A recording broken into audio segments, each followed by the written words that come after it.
जय हिंद। स्वागत है आप सभी का अपने YouTube channel Paramjeet study classes में। आज हम बिंदु, रेखा, रेखाखंड और किरण को जानेंगे। यदि आप इनके परिभाषा को जानना चाहते हैं और इनको समझना चाहते हैं तो वीडियो के अंत तक अवश्य बने रहें। और अभी तक यदि आपने चैनल को सब्सक्राइब नहीं किया है तो चैनल को ज़रूर सब्सक्राइब कर दीजिए ताकि आप तक वीडियो समय से पहुंच सके और चैनल को भी सपोर्ट मिल सके। तो आइए हम प्रारंभ करते हैं बिंदु से। बिंदु की परिभाषा होती है जिसको इंग्लिश में हम पॉइंट कहते हैं। बिंदु को इंग्लिश में हम पॉइंट कहते हैं। इसकी परिभाषा होती है बिना आकृति व आकार वाले गणित संकेत चिन्ह को बिंदु कहते हैं। अर्थात एक ऐसा चिन्ह जिसकी आकृति नहीं होती है, आकार नहीं होता है, उसे हम क्या कहते हैं? बिंदु कहते हैं। यह समतल में स्थिति को बताने के लिए सूक्ष्म चिन्ह है। यानी किसी चीज़ को बताने के लिए, दर्शाने के लिए यह एक चिन्ह के रूप में प्रयोग किया जाता है। इसमें न तो लंबाई होती है और न ही चौड़ाई, अर्थात इसमें लंबाई और चौड़ाई नहीं होती है। जैसे कि मान लीजिए यह एक वृत्त है, इसका यदि हमको केंद्र दर्शाना हो तो हम इस बिंदु के माध्यम से दर्शा सकते हैं कि इसका ये केंद्र है। इस तरह से बिंदु का प्रयोग किसी चीज़ की स्थिति को दर्शाने के लिए किया जाता है। अगला है रेखा, जिसको इंग्लिश में हम लाइन कहते हैं।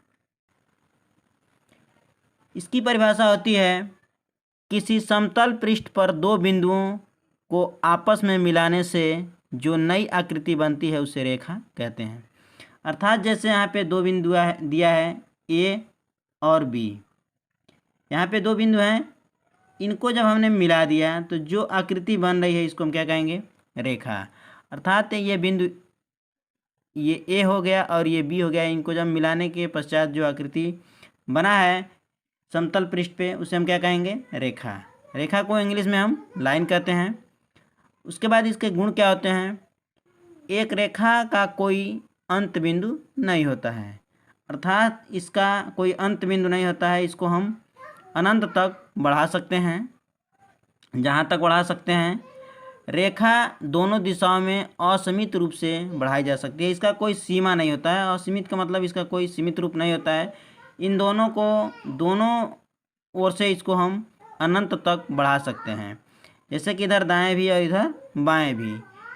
एक रेखा में केवल लंबाई होती है, मोटाई नहीं होती है। अर्थात इसकी सिर्फ हम लंबाई को दर्शा सकते हैं, इसमें मोटाई नहीं होती है। अगला हमारा है रेखाखंड। रेखाखंड को हम इंग्लिश में लाइन सेगमेंट कहते हैं। रेखा के एक भाग को रेखाखंड कहते हैं। इसमें केवल लंबाई होती है, मोटाई नहीं। जब यह रेखा का ही भाग है तो निश्चित रूप से इसमें भी मोटाई नहीं होगी, सिर्फ लंबाई होगी। लेकिन इसमें निश्चित बिंदु होते हैं, एक भाग निश्चित होता है। जैसे कि यहाँ पे ये रेखा है, बनाया गया है और इसमें एक भाग, जैसे ए और बी इसका भाग है, इसको हम क्या कहेंगे? रेखाखंड।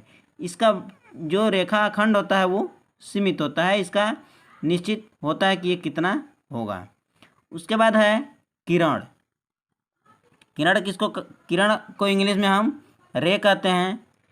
इसको दिया है किरण एक रेखा का हिस्सा है जिसका एक निश्चित प्रारंभिक बिंदु होता है लेकिन कोई समापन बिंदु नहीं होता है। अर्थात रेखा का प्रारंभिक बिंदु तो होता है लेकिन समापन बिंदु नहीं होता है।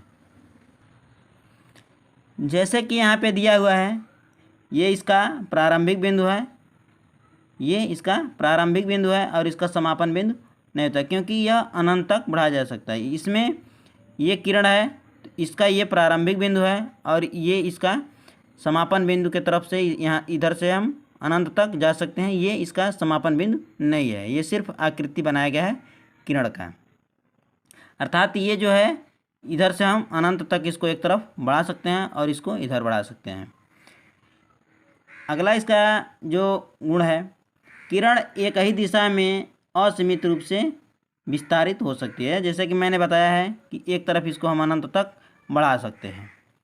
उसके बाद किरण का अंतिम बिंदु नहीं होता है, इसलिए हम उसकी लंबाई को नहीं माप सकते हैं। जैसा कि इसका प्रारंभिक बिंदु तो होता है लेकिन अंतिम बिंदु नहीं होता है, इसलिए हम इसके लंबाई को नहीं माप सकते, यह अनंत तक जा सकता है। किरण का एक अच्छा उदाहरण है सूर्य की किरणें, जिसकी प्रारंभिक बिंदु होती है, जैसे कि वह प्रारंभ होती है सूर्य से, लेकिन उसका अंतिम बिंदु नहीं है। जितना दूर तक वह पाएगी स्थान, उतना दूर तक वो जा सकती है। इस तरह से हमने बिंदु, रेखा, रेखाखंड और किरण को जाना। मैं आशा करता हूं कि आप सभी को वीडियो अच्छा लगा होगा। वीडियो अच्छा लगा हो तो चैनल को सपोर्ट करने के लिए चैनल को सब्सक्राइब जरूर करें। मिलते हैं आप सभी से अगले वीडियो में, तब तक के लिए जय हिंद।